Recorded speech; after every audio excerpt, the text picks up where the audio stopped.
I am standing underneath what is perhaps among the most incredible wildlife spectacles on Earth. The return of tens of thousands of seabirds arriving back to their breeding colonies after a winter out at sea. I'm currently spending 3 weeks here in the Arctic photographing some of the amazing species that call this wild place home. And you are coming with me. Varanger is a beautiful wilderness where Arctic tundra meets rugged coastlines that a plethora of fascinating birds and animals call home. It is a haven for anyone who enjoys minimalistic, simplistic photography just as much as photographing the rawness and brutality of Arctic conditions. The stark contrasts of this wild land is what keeps drawing me back. And now I'm spending 3 weeks here with the sole purpose of photographing its wildlife.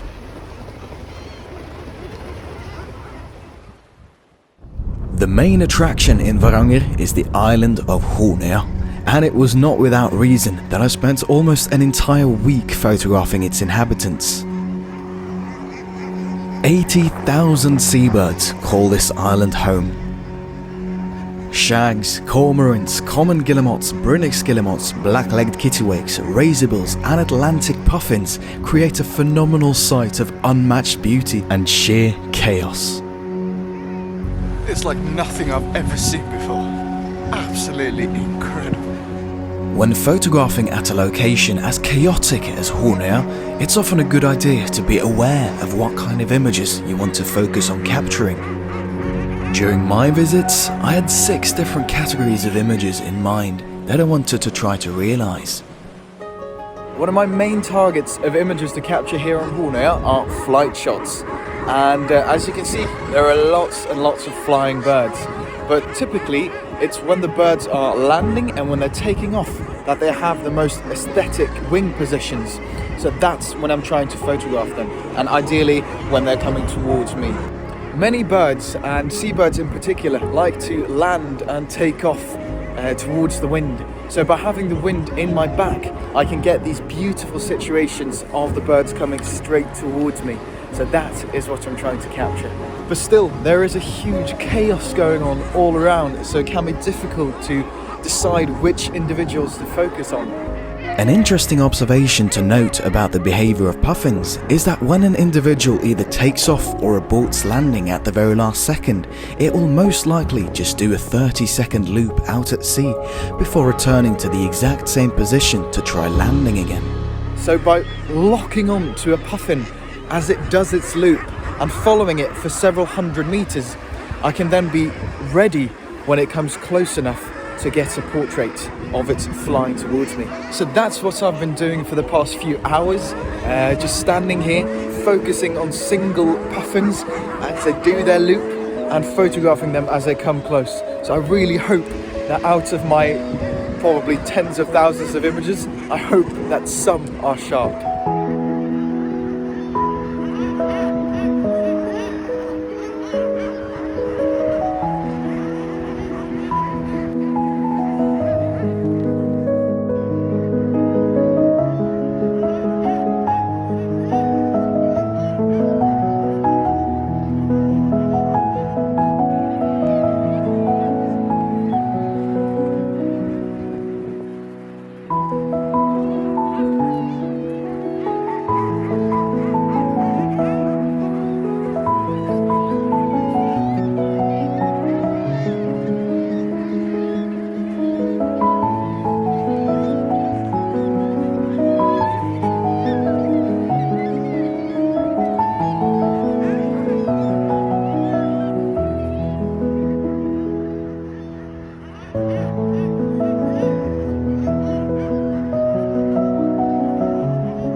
top of flight shots of individual birds, I also spent some time trying to convey the sheer scale of this enormous gathering of birds by using a wide-angle lens.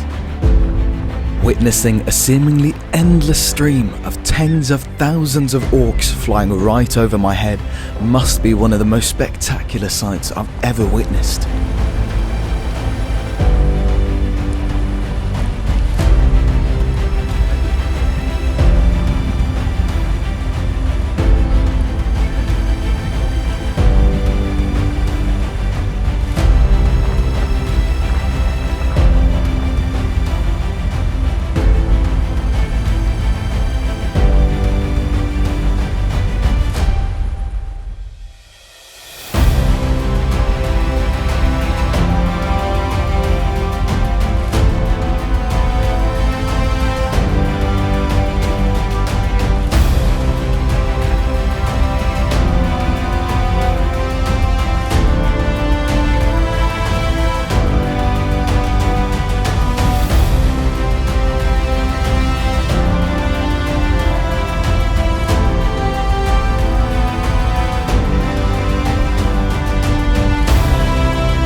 Although I've put a lot of time and effort into capturing flight shots, they're not my sole focus here on Hornøya. I also want to capture images that do justice to the beauty of these stunning little creatures such as the puffin. And to do so, I need foregrounds and backgrounds that don't distract from the main subject. So this could, for example, be the sea, or snow, or a deep shadow. So I'm constantly on the lookout for these simplistic little scenes. That is what really appeals to me.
As nice as it is to capture static portraits of the beautiful birds, capturing interesting behavior and interactions between them can make the photos a lot more intriguing.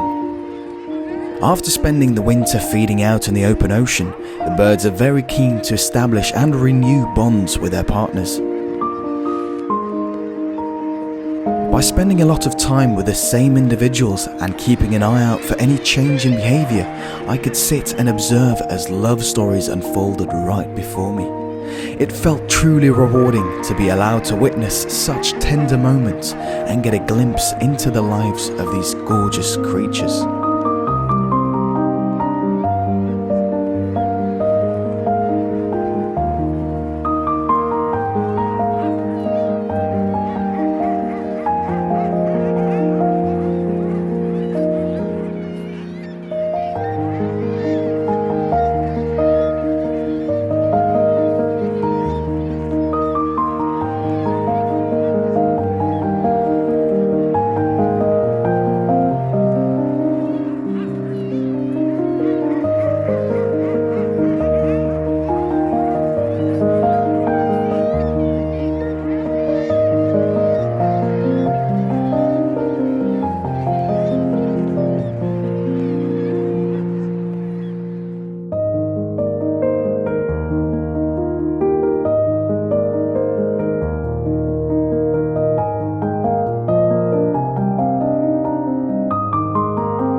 But not all interactions between the birds are of love and affection.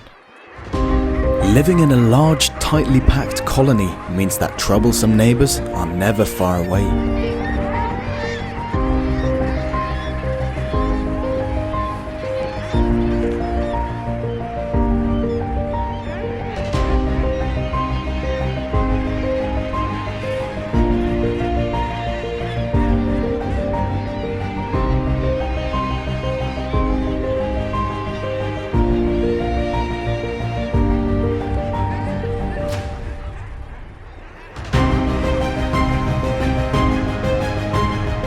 Although I have observed and photographed quite a few puffin fights, this was a first for me.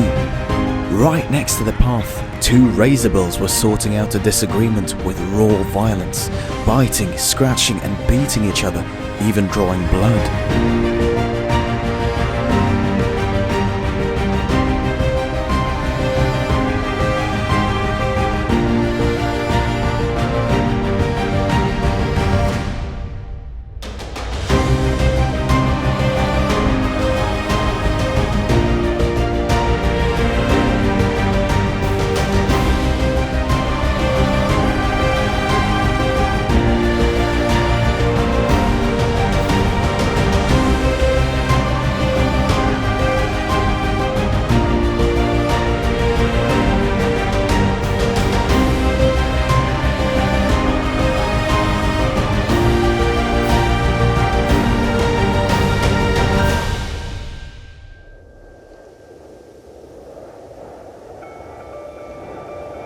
The final category of images I had in mind when visiting Hornøya were images that capture the rawness of the Arctic conditions and the power of the surrounding sea.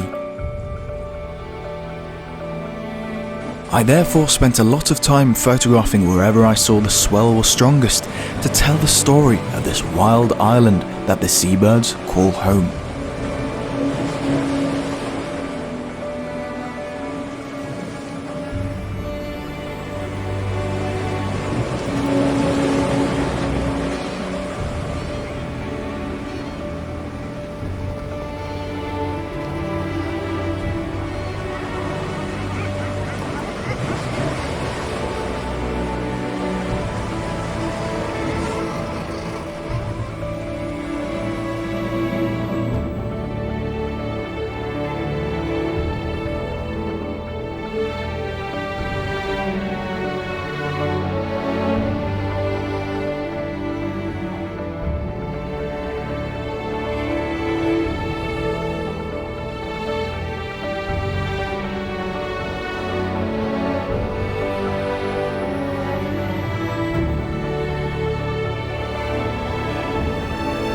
Due to its northern latitude and exposed position facing out towards the Barents Sea, Hornøya is prone to rather extreme weather. And in only 5 minutes, this turned to this.